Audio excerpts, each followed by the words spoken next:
taman permainan kanak-kanak. Tengok, semua dah reput.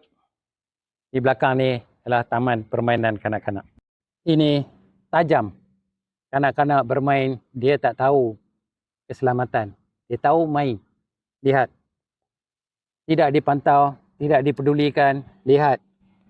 Semua lantai dah berlubang-lubang. Lihat ini. Paras kanak-kanak. Dia tergantuk. Masuk hospital, memang kena jahit. Datang. Tengok semua lantai dah rosak. Okey. Okay. Tengok sini. Tengok sini, kawasan ni habis. Ini dah berlubang. Tempat permainan ni bahaya. Saya nak tunjuk satu. Cuba tengok dalam ni. Fokus dalam. Ini plastik ni dah pecah gini. Kalau anak main dia turun bawah ni, mau punggung dia akan terkoyak. Tengok sini betapa bahaya. Dan kita ambil mudah semua kerja-kerja kita. Tengok.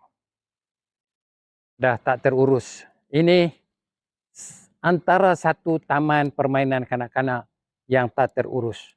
Ada banyak lagi yang boleh saya tunjuk, tapi saya harap pihak yang berwajib dan bertanggungjawab ada amanah pergi dan tengok setiap taman permainan dan betulkan mana yang tak betul.